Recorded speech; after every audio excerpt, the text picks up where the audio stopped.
Okay, now you can go.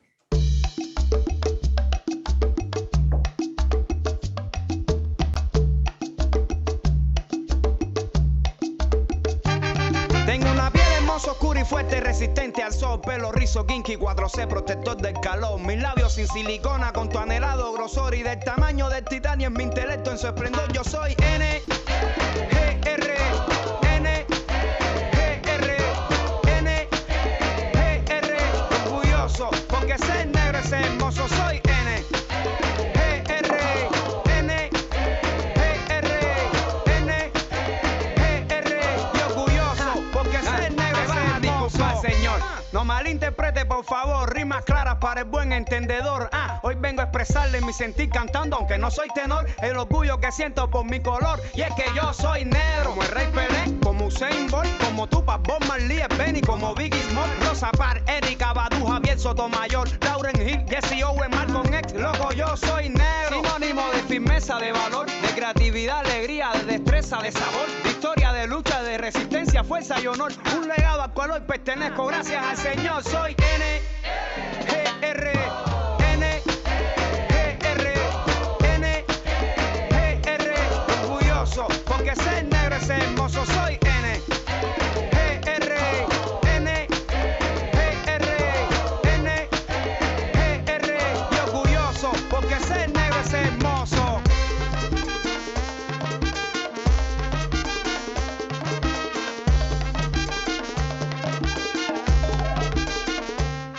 La historia es manipulada y su esencia distorsionada, conveniencia para crear una filosofía errada. No soy descendiente de esclavos, camarada. Yo soy descendiente de personas que fueron esclavizadas. Y ahora entendí por qué me discrimina. Envidias mi piel que con 90 años lucirá divina. No se arruga, no se mancha, luce saludable y fina. Somos fototipo 6, bendita la melanina. Muestra y luce tu belleza que es más grande, no inferior. Resalta tu fortaleza y no le restes más valor. Analiza y mira el mundo alrededor, haciendo el amor. Músico, deporte, siempre un negro es el mejor. Rico ser, negro ser.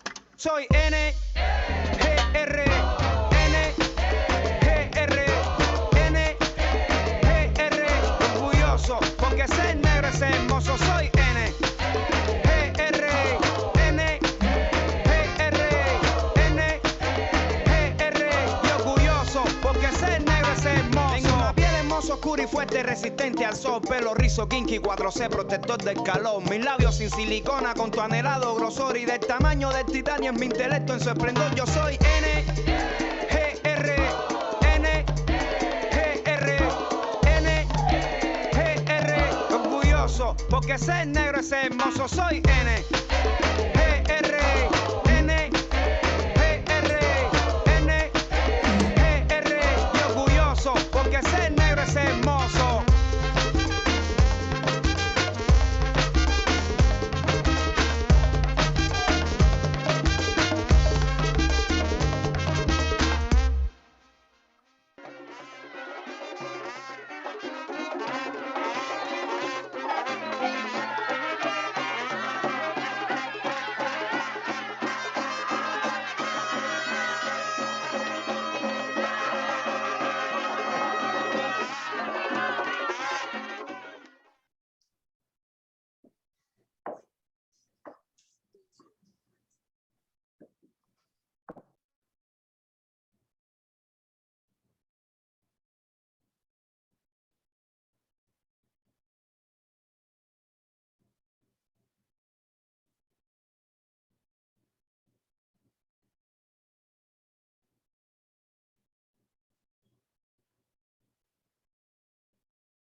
All right, everyone. Good morning, and welcome to you.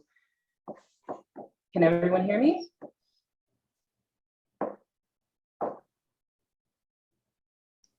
Yes, we can hear you. All right, great. Thank you, and good morning to everyone. Welcome to our first installment. Actually, buenos dias, bon dia, good morning.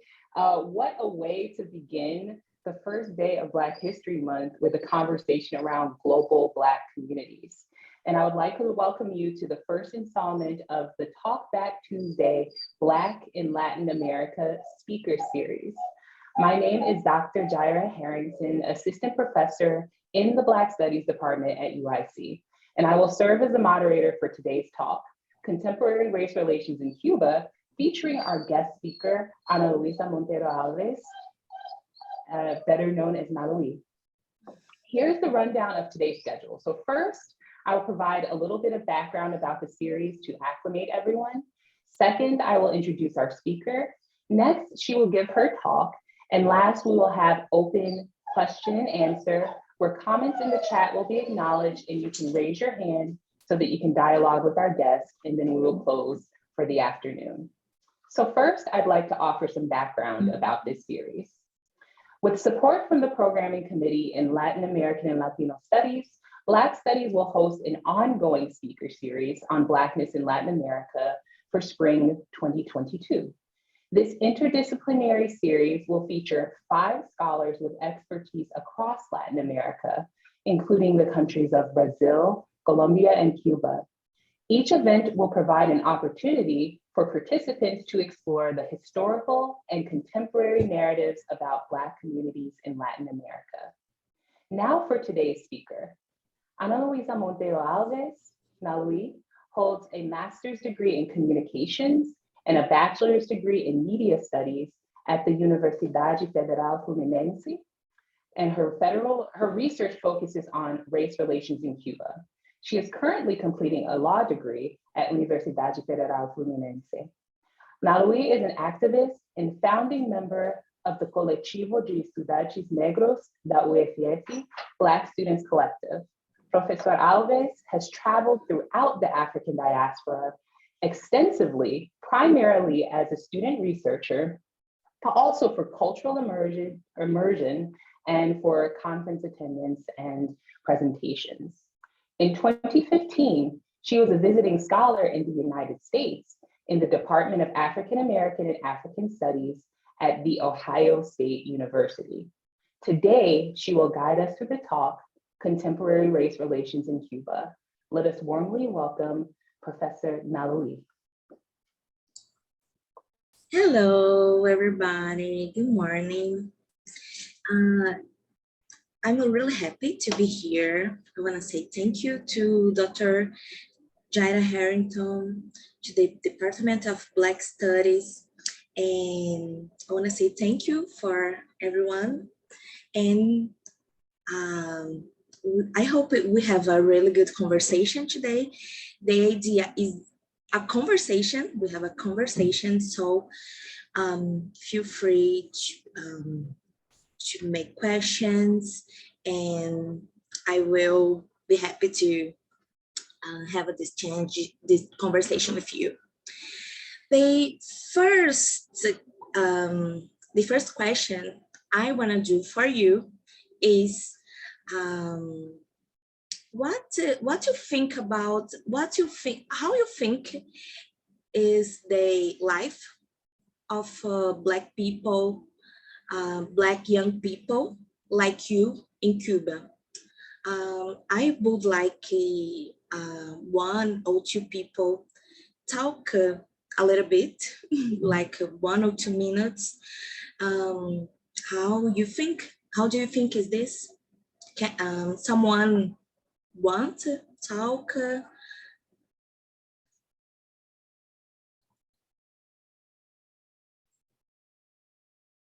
I think we have 1. Hi, yeah, so I'm not really sure how it's like over there in Cuba, but I do have a friend who's always telling me, because he's from over there, and how the people are really nice, and you know, in a day with him, he helps out his family with the chores, and like that's what I assume most people like me would do, like help people and around their home. Or I'm not sure if they're even able to go to school, but for those who are lucky enough, they could possibly go to school. and all I know is that it's very beautiful over there, but it could be also like the opposite for others. Not everybody might be able to have food that night, or maybe everybody does. I'm not really sure, but I like to imagine it's a nice place, but I'm sure that they have their downside as well, just like every other place in the planet. Thank you so much. Someone wanna say something? One more, please.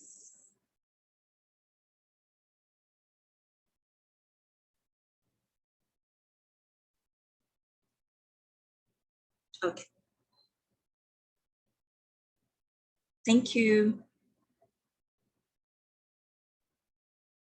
From what I know, I've never been down there, and I don't really know anyone down there, but from what I've seen and what I've read, it seems like a very interconnected community. Really, I assume it's very similar to how it is here in the United States, or just across the diaspora.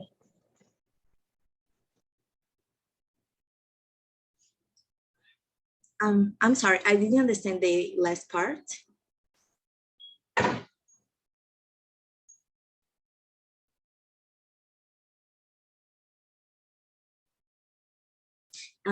Can you repeat the last part, please? Can the person who just spoke use the raise hand function so that I can unmute you? Thank you. Yeah, I said that it seems really similar to how it is here in the United States and across the diaspora. So very interconnected and very like family oriented.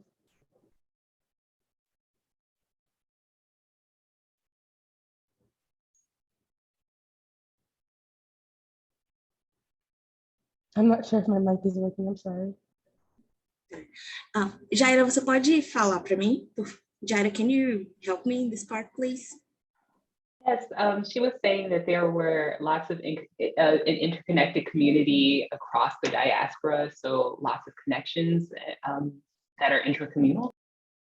Okay, thank you. I think someone wants to say something. Kim. Oh, hi.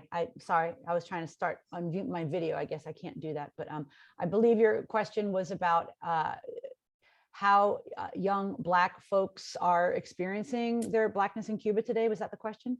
I don't really have a direct answer to that. Mine is a little more indirect. I was only in Cuba once, in Havana, in the mid-90s, and I had a very good friend who identified as Black, right? And it was very curious to me how, I'm very white, right? I present white, etc. And he was an artist, he was a drummer and a dancer. And he would take me to these different places around the island that he said he did not have access to as a Black person, as a Black Cuban, and that I somehow was sort of affording him entrance into these spaces. And that really, really sat with me as far as, discourses I had heard about, greater racial harmony in the Caribbean, et cetera. And he, really blew that out of the water and made me see, no, that's there's colorism down here.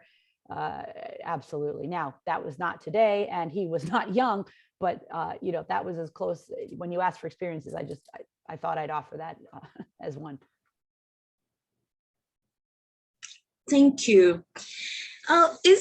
I think it's hard to talk about the experience like Black people, because we in different countries, we have a different experience like Black people. It depends of our background, or the color of our skin, the class, the kinds of education, the level of education you have. But I want to say something.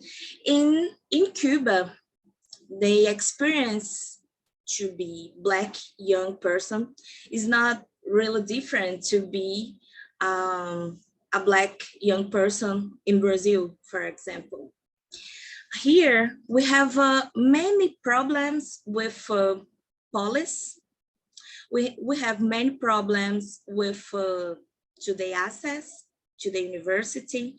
We have many problems a part of Black community here. We have a problem to, yes, police and university access. And we have a problem to buy food. Here in Brazil is really hard, is buy food is really expensive. So in Cuba, people in general have this problem, but Black people, mainly Black people, also have this problem. So the first thing I want to say to you is the revolution didn't solve this problem. Black people, even today, have this has the same problem people have in other parts of diaspora. In many other places of diaspora in this continent. So I think in the beginning, in the revolution in science, 1959, and today, the revolutionary government created idea of and reproduced the idea that in Cuba is don't have many problems of education, with health, with and other social problem we have in other parts of the world. But yes, it's a part of a Cuban society. To talk about this, I want to start to talk about the colonial period, colonial moment in Cuba, and I would like to share some information about this moment of history.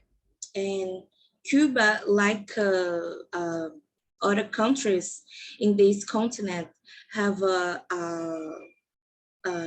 war for independence of Spain. And in this moment, they people who are fighting, people who are leading this war in Cuba, creating in the discourse of equality, like Black people and Spanish people needed to stay together to participate of this war. This discourse contributed to many Black people engaging in the war. But in the end of the war for independence, when they Spain say stop to control Cuba, all these Black people that participated of the war don't have the same, didn't have the same rights of white people. Even the Spanish, the descendants of Spanish who are fighting for the independence don't have more rights than Black people who are fighting for the independence. And in this context, Black people in Cuba created the first partido, the first party, political party, the first political party, and called it the Partido Independente de Color. And it's really important to say, Black Cubans created the first partido political party in this continent. And they are fighting for rights, worker rights, and other social other political rights in general.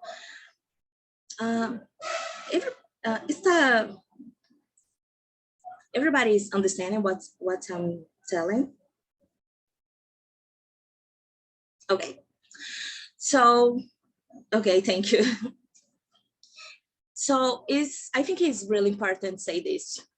Black Cubans created their first political party. And in 1912, the economic elites creating a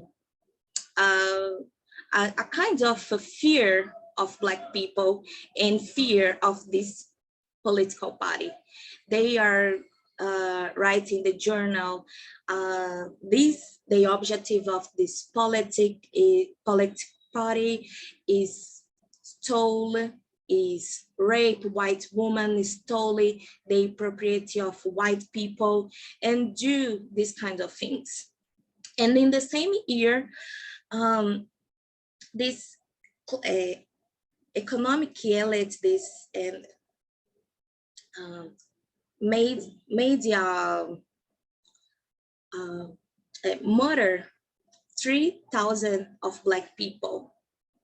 So this is a massacre of Black people in Cuba. It's really important to say today in Cuba, all the leaders, all the people who fight for equal rights, for equality, all these people have their images at the city, in statues.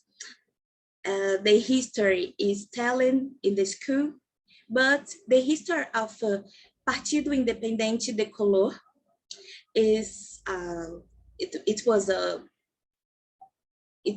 eraser. Nobody talk about this in the school in Cuba. Few people know about this.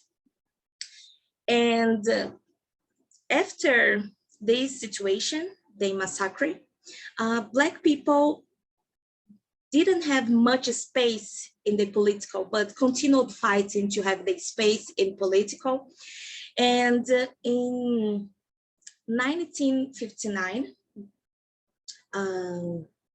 Cuba had the revolution, and many things changed in Cuba. It's important to say that in the Republican moment, the idea of race, like everybody's equal, we don't have to talk about race because everybody have the same rights here. In all the Republican moment in Cuba, this idea was present. So if someone wants to talk about racism, it's not possible. It's like a crime. It's like you are someone who are fight against Cuba when you talk about race. So in revolution in 1959, Cuba had many progress in access to school, to health, but race continued being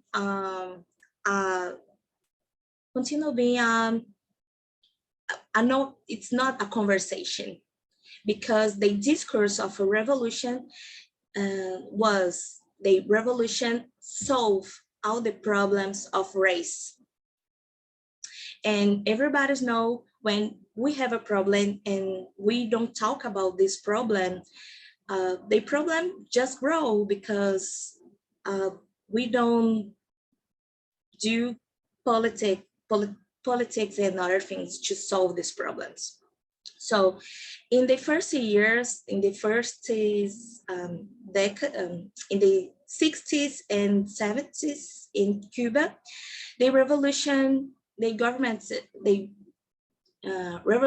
revolutionary government made many policies to everybody in the country have access to education. In the first year of revolution, the government made a program to end the analphabetism. Illiteracy. Okay, and it was something really important to the country and help it to shape the idea of Cuba and a Cubanity. But in the 60s, some intellectuals, some people start to say, oh, we need to do something about the race inequality, because in all the history of Cuba, even in revolution, the race inequality was present. So, but these people continue being like someone against the revolution, not like someone wants to help the revolution be a better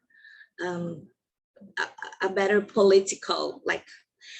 So in the 80s in Cuba, the country have a political stability, like many people, the politicals that was constructed have more effects, like the country don't have illiteracy, the numbers of healthy and people having access of school and university. Many people was in the university and the school. But in the beginning of the 90s, the Soviet Union, it's broke, the system of Soviet Union broke, and Cuba was really dependent of it's really dependent of Soviet Union, and the part of energy, food, construction, all of this came from Soviet Union to Cuba. And in this moment, they embargo, the United States turned worse. Worse than the conditions. Worse than the conditions of the blockade. So Cuba was in a really difficult economic situation. Without support of Soviet Union, with the blockade, the block of United States, and the country starts to open the economy to provide investments.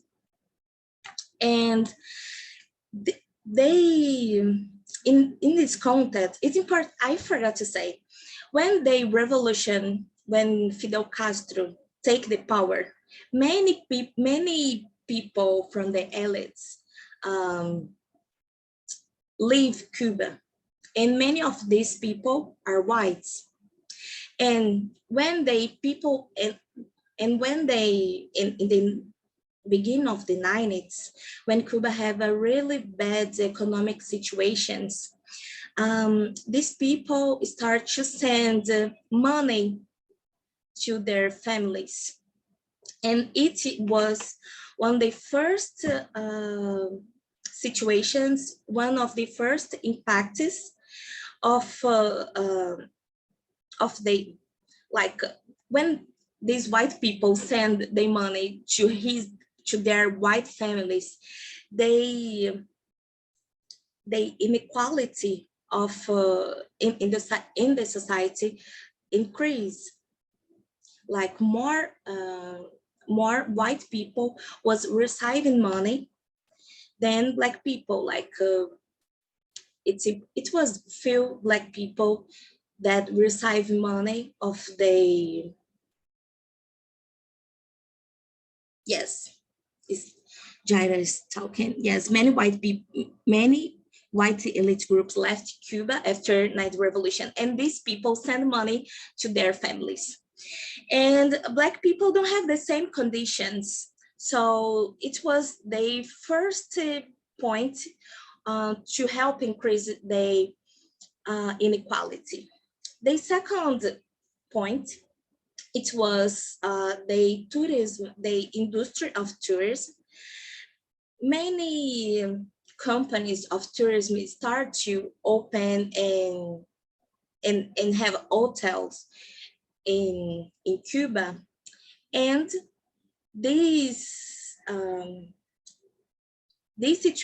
in this situation, many white people who working in the tourism was white people. And in this moment in Cuba, they tourist, and even today, tourism is the part more rentable. It's more strong economic. It's a part to have more economic benefits in the Cuban society. In the beginning of the 90s, other thing really important helping happened in the economic, in Cuba economic. The government created a second money. So today in Cuba, people have two monies, duas moedas, two kinds of money. One is the peso cubano. The second is the CUC. They call it peso conversível. Yes, form of currency in Cuba. Yes, and one peso convertido, one CUC, value 24 pesos cubanos. The original idea was one of the money, pesos cubanos, is for Cubans, and CUC is for tourists. But it's not a real thing, because many Cubans need to buy things in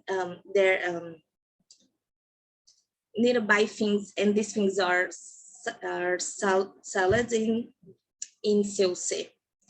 So this situation created, turned deeply the situation of inequality in Cuba, because a part of society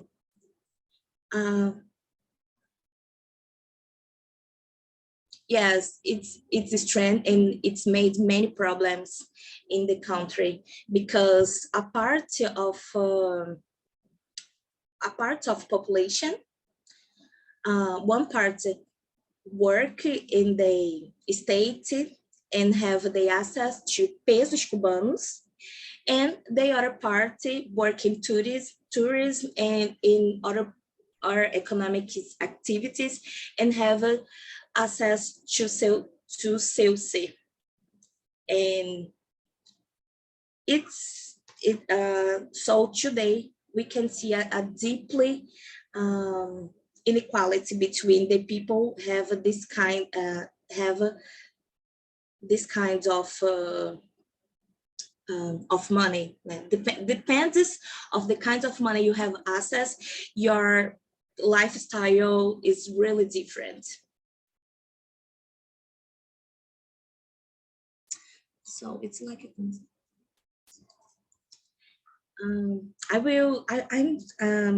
I see someone sends a question, so I will try answer after. Okay.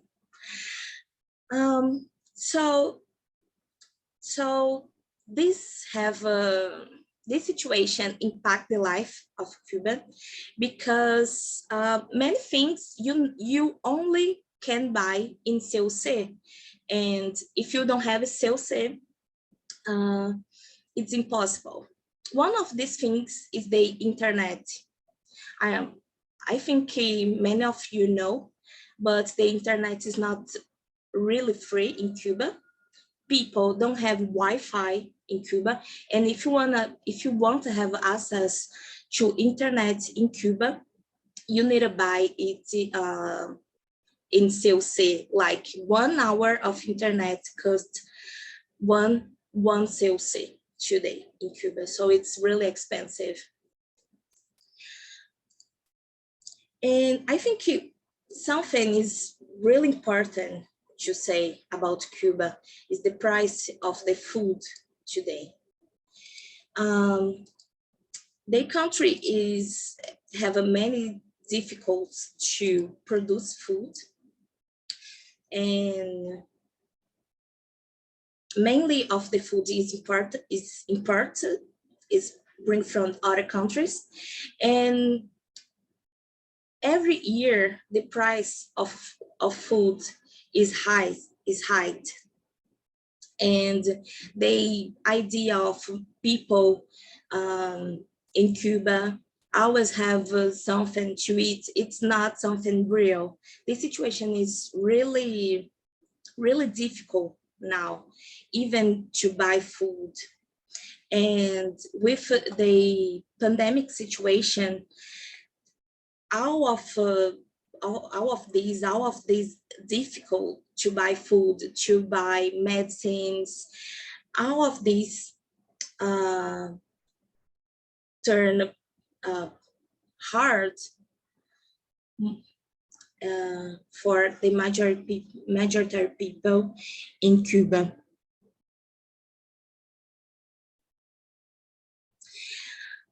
I think one thing is important to say about Cuba is the government, the revolutionary government, didn't understand the racism don't end with laws. So it's important to different kinds of politics change the racism in television, in the media in general, but it was not made. And today in Cuba, when we watch TV, for example, we see many bad representation of Black people today. I think it's a really important element to talk about, because the television in Cuba is controlled by the government, and the government is not really don't really look for the situation of the bad representation of Black people in media, and it's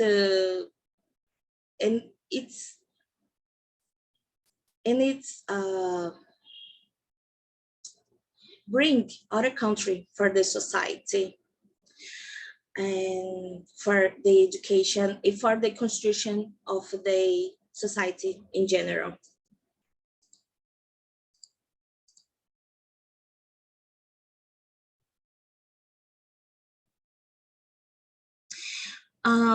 When we watch television in Cuba, we always see the leaders and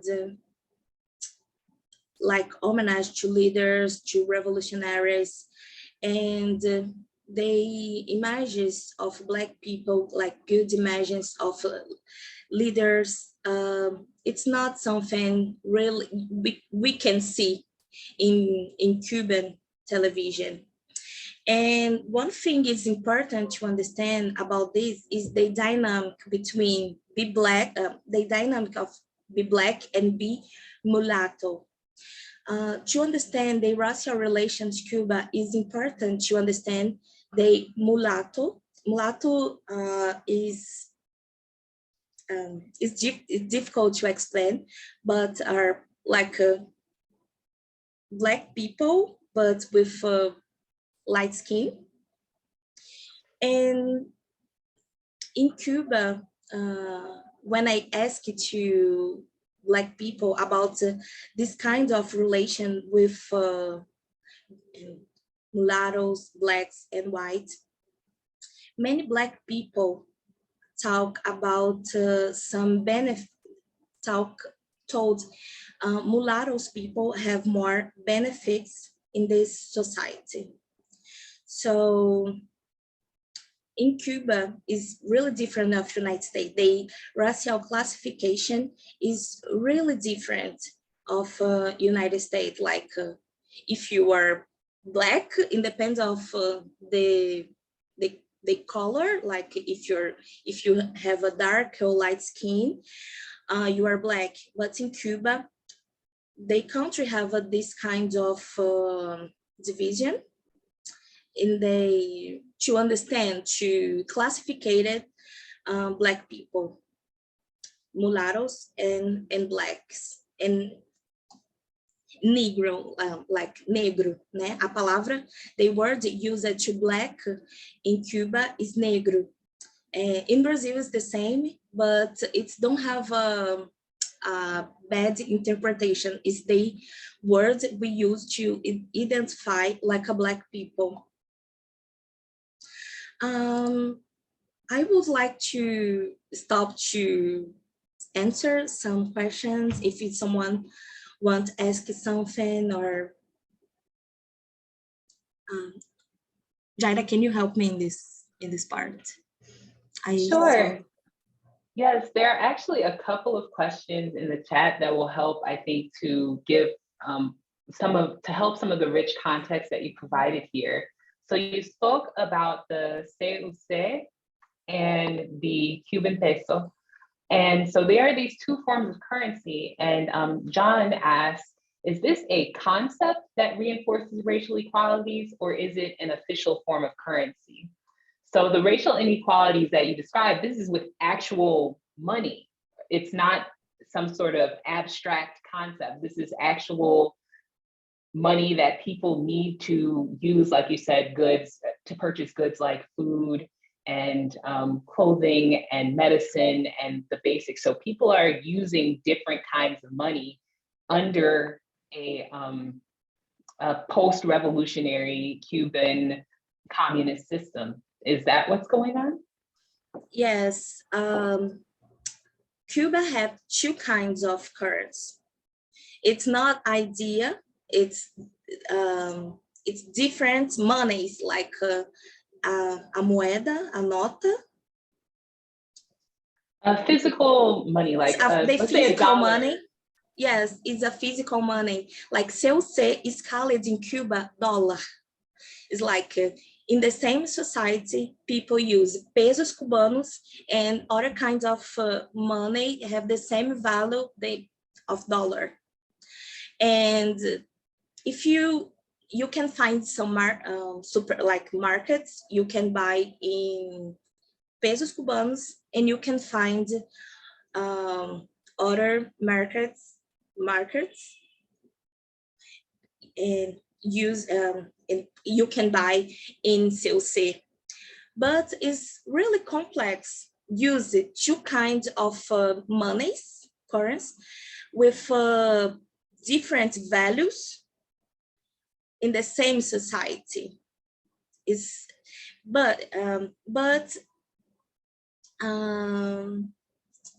The salary of the state is, in general, people, the salary is $20. It's true. It's not something like idea. People, the salary of many people are $20, and have other people that receive much more money, working tourism, or just receive this money from their families. And it's impossible live in Cuba with $20. Like if you go to the supermarket and buy a chicken, it's like $1. How you can live if your salary is $20? So people find way to live in this country. One of ways is the illegal market. So many people, it's something really common in the dynamic of Cuban society. If you work, for example, if you work in construction, have a kinds of systems where people can steal some materials and sell it on the illegal market. And it's really common in the Cuban society. And many people get a little bit more money to live in this situation, in these illegal markets.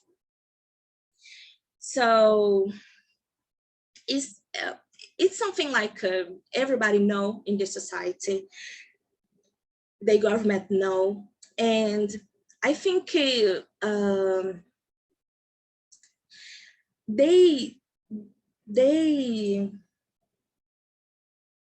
idea of the revolutionary government to show everything is good in Cuba, this don't contribute for solve the problems of the country. So the population finds all kinds of ways to have money, to buy food, to survive. And with the bad economic situation, the system of health and education is not the same before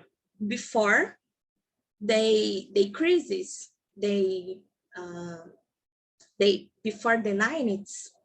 So today Cuba have many problems in the system of health, system of education. Cuba developed many programs to help other countries. Like in Brazil, we have Mais Médicos.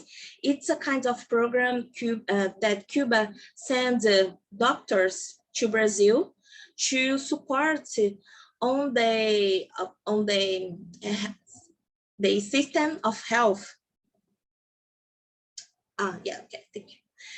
And when I talk with people about this kind of program, they told me, oh, but here we have many young doctors, and it's and many times they don't know what to do. They don't have the experience to attend people. So this situation happened with the education because Cuba developed some programs to support the education in other countries, but the situation in Cuba is not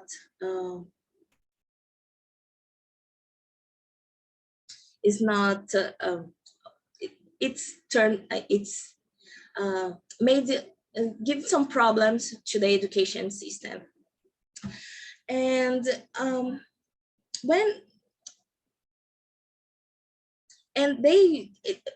they have different kinds of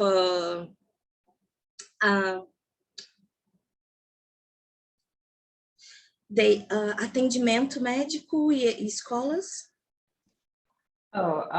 So the system of medicine is a little bit different in the way that the education system works? Depends of the area. The system of education and health are different. Like where Black people live, in many of these Black communities, Black neighborhoods, the system of education and health is not so good than they are in white areas and elite areas.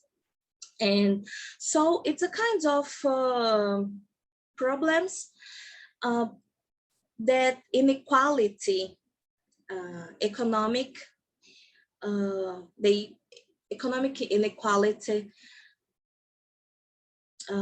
produced in Cuba, because the political elite continue having many benefits. The political elite continue have the access to the money, to the power, and in Cuba it's really common see people.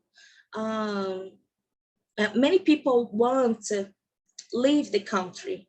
Many people want to study out the country because many people didn't see hope to the country, turn better the situation and of the economic situation and the life, the quality of life in general.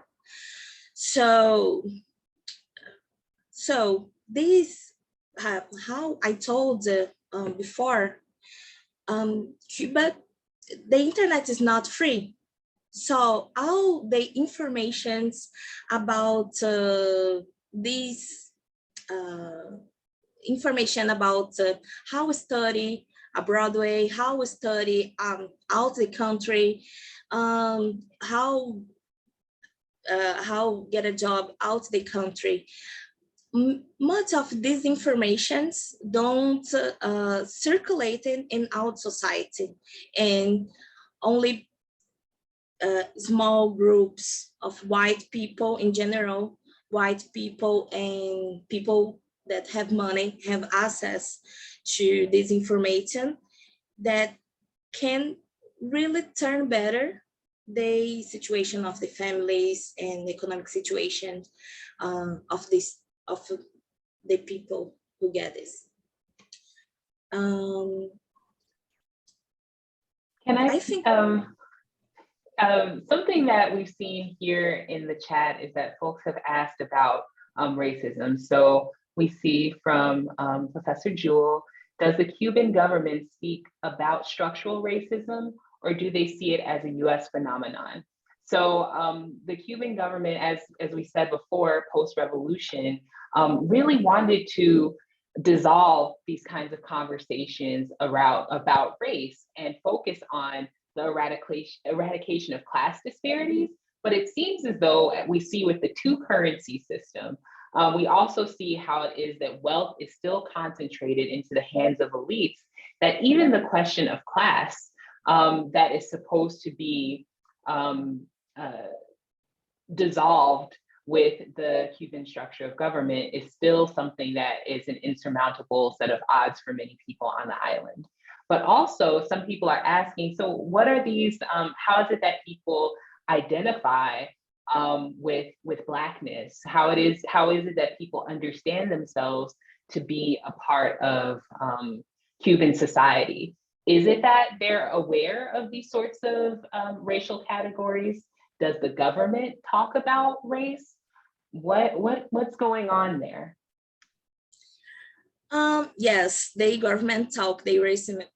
Even mainly in the 60s, the government say the race is a problem in United States. Like in Cuba, this problem, the government say this government was solved.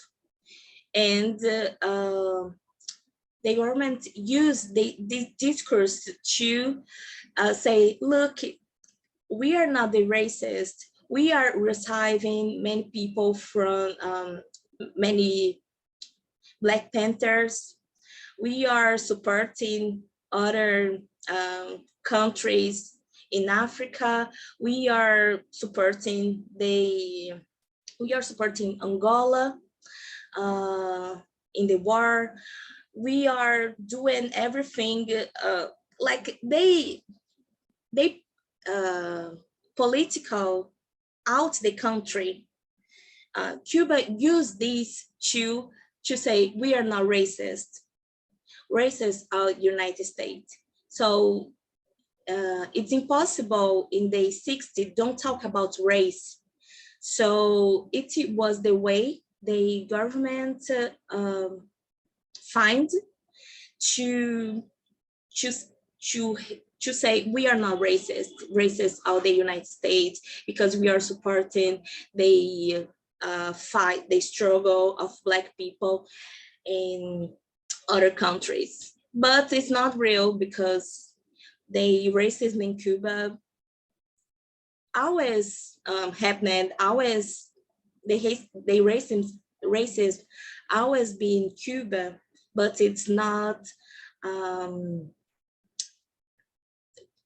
but any government treat of the situation made the affirmations actions. For example, Cuba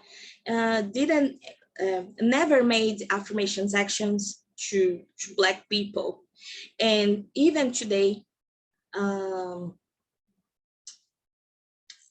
with all this inequality between Black and white, the government don't talk about this. How find a way to Black people have more opportunities in school, in universities, and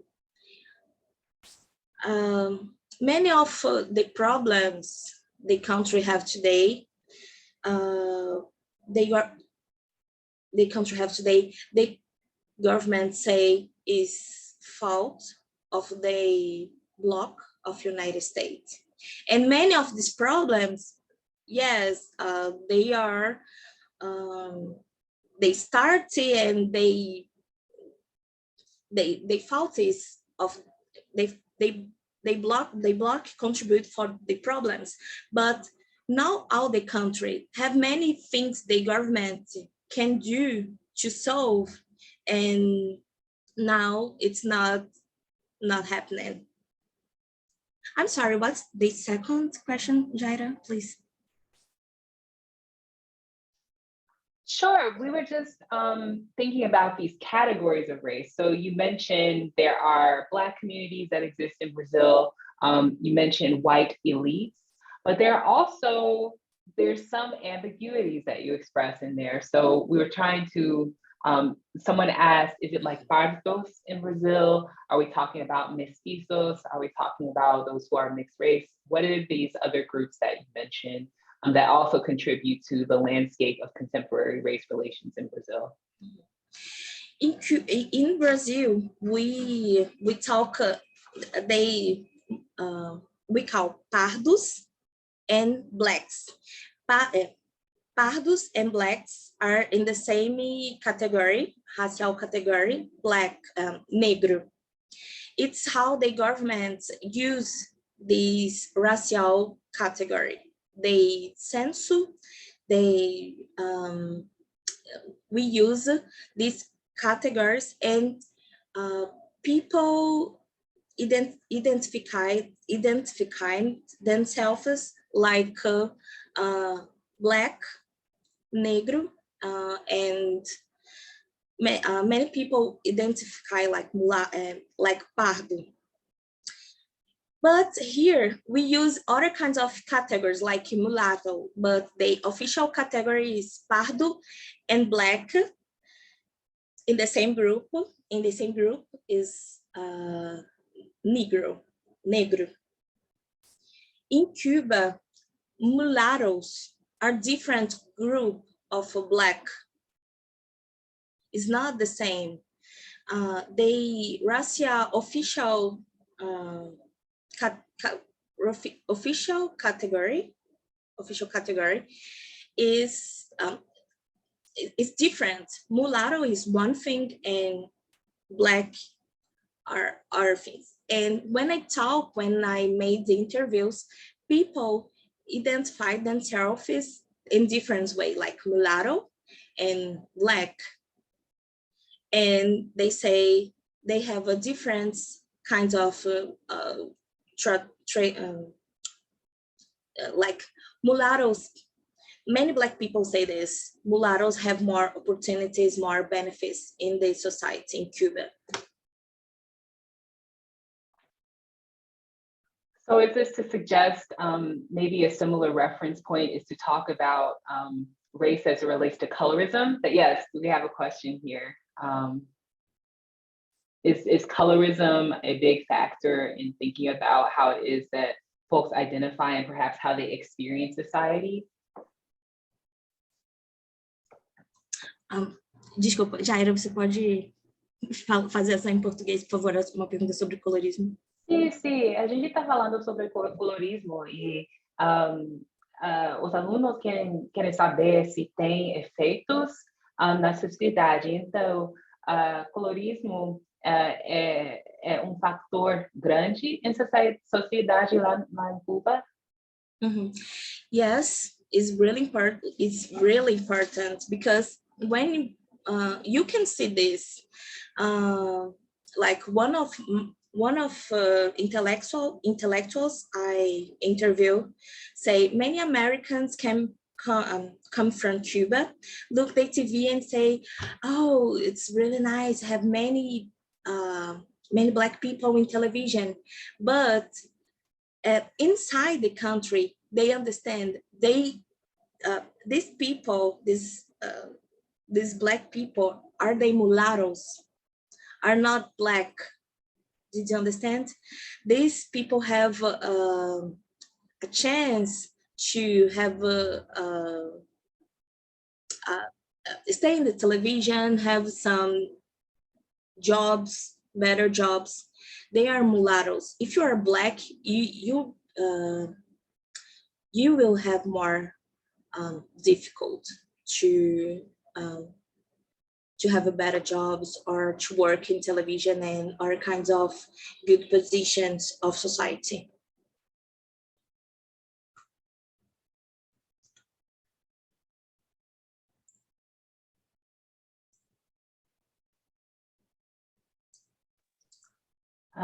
One question that we have here is, are mulattoes mixed Black people or just lighter skinned Black people?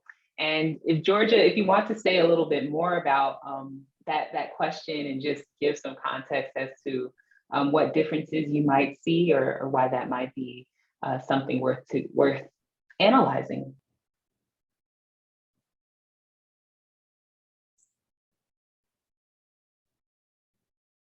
Hello,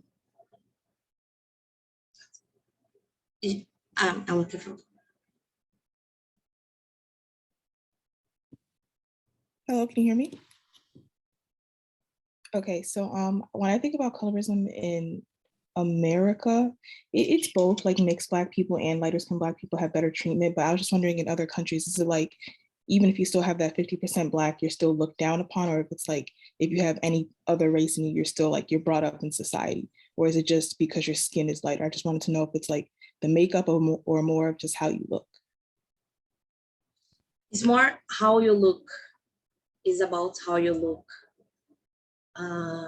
Thank you for the question. If your hair is not crespo, it's if your hair is more mais liso. So you're speaking to different kinds of textures of hair. So if one's texture is more Afro textured, kinky, curly, then there's a gradient of how it is that one is perceived within Brazil. So it's not just, from what it sounds like you're suggesting, it's not just skin color, but it also includes the features, the facial features that one may have, the kind of hair that one has. So if it's closer to straighter or on the kinkier end of a spectrum, then that will also determine how it is that one is perceived in society as either acceptable, beautiful. What was mentioned before was tourism. So the face of tourism in Cuba, it sounds like there is a kind of preference for those who have straighter hair, those who have lighter skin, to present to function and to work in the hospitality industry. So these sorts of categories have effects on the life chances, access to jobs that are higher paying, access to the ability to perhaps even learn English or learn different languages, send remittances back home. So these, as George is suggesting, as we're saying here, these categories do have consequences, and the visual perception of someone will indicate the different kind of life chances that they may have.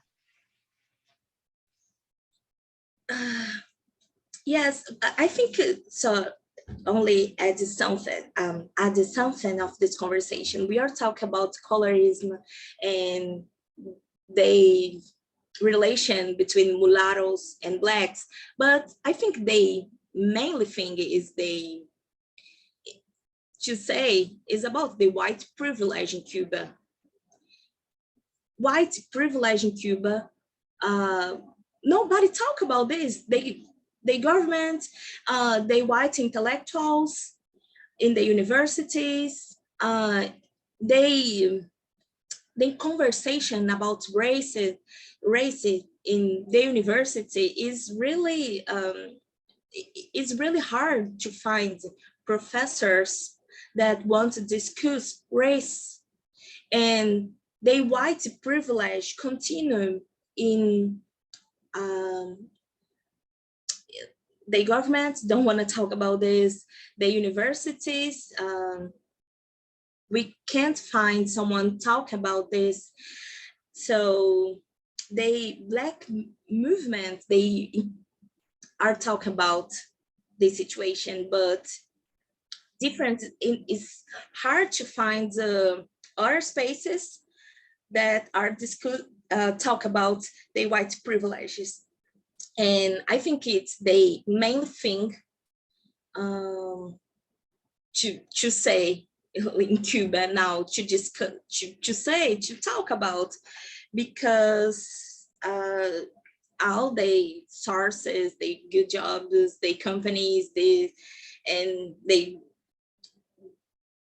government are in white hands.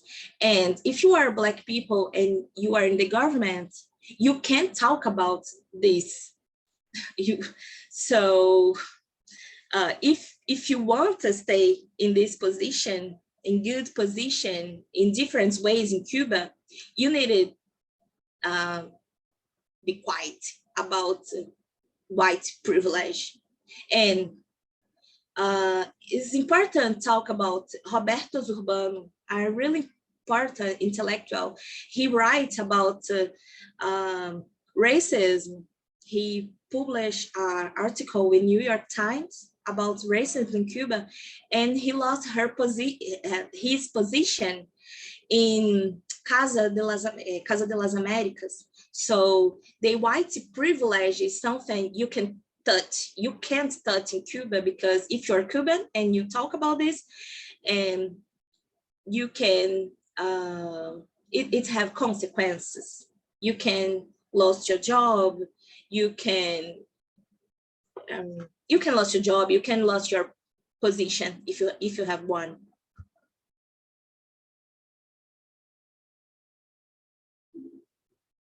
Tem mais perguntas? Obrigada, Jaira.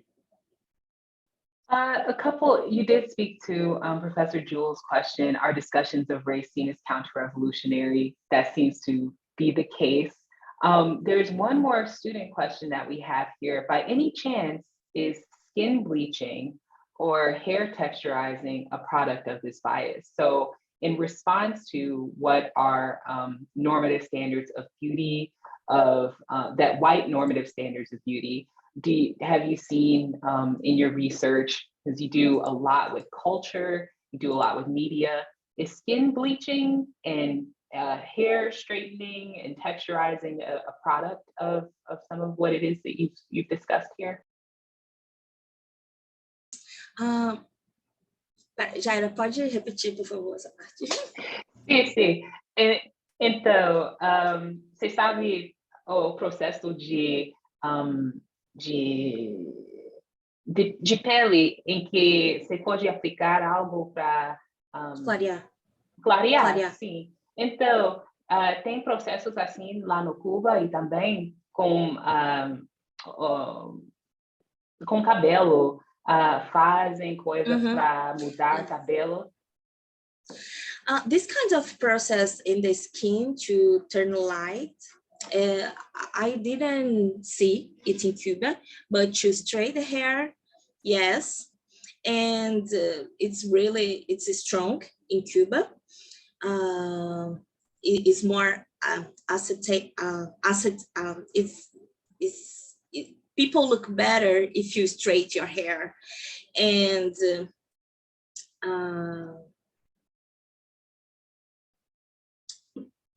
this is the process we all live in like in Brazil. We passed for the same situation. If you cut your black characters, your black suas características. If you change or attempt to shape some kinds of characteristics like hair, it's easily accessible to change that to perhaps get a different kind of job, or to be present in society in different sorts of ways. So yeah, she's speaking to a diasporic issue that we see when it comes to whiteness is normative, whiteness is beautiful. There are lots of people who try small things, maybe that aren't so expensive, to approximate themselves to being more acceptable.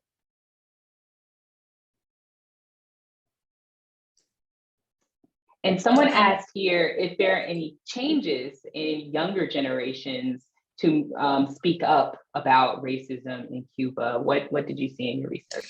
This movement is really interesting. Like, did you see the video in the beginning? Now in Cuba, they in all the history of Cuba, Black people was organizing movements and trying to fight to better conditions. And in different moments have different kinds of movements. And now, and even in the 90s, the hip hop movement was really important to inform, to construct other kinds of narrative, really different of the official narrative. And even today, the hip hop movement is really interesting and talk things about Cuba you will not listen in the officials, in the official media. And today they have a interesting movement of to say they Black people are beautiful. They organizing many events to cut hair, events to stimulate people don't straighten the hair. Many Black Cubans are organizing festivals of hip hop and other kinds of music, like and expressions, to talk about queer people, to talk about Black people, and to say is good to be Black, it's not something bad, like to say like all this movement of Black is beautiful you have in United States. It's interesting see how people take these references and are doing this movement today, like to say para valorizar negritude. To demonstrate the value of Blackness, there are all of these individual movements that embrace it through art, through culture, through aesthetics, and just being present in society. And the movement today is not like, it's not something like directly against the government. The movement of Black people is in the communities, is more to people understand the value of the Black, the value of our history in like the history of Black Cubans. And they have many conferences and some books, some writers are doing books about the experience of Black women, and this is really different of experience of United States. When I live in US, the opportunity to find books about Black people, it's really easy to find, but in Cuba it's not so easy because the conversation about race don't have the same space, but people are really fighting for growing this conversation, this talking to discuss the problems of the racism in the country. Beautifully, beautifully stated. And I know that some of my students have to leave because we are nearing the end of time. And I wanted to put out some more information that there will be a special edition of Black in Latin America on Wednesday, February 23rd. If you've registered for this event, you'll also see that, and it's with Dr. Jacqueline Lima Santos. And she will talk about the Black youth have an active voice now, about the hip hop scene in Sao Paulo. So please join us then. But we will continue our conversation until 12:30. I just wanted to make sure to flag that event for you all, that our discussions now about hip hop, artistic expression will also be dovetailed in that conversation in the coming weeks. So we can continue to talk about this and also just open the floor for any questions. Bree so kindly put the registration for the next event in the chat, so please do that as well. Are there any other questions that you have for our speaker? And this has been a very rich and informative conversation. I'll open up for any more questions. No, the next event, it's a special edition. So where we've had Talkback Tuesdays, this coming event will be on a Wednesday. So we invite you to attend, but it will not be required.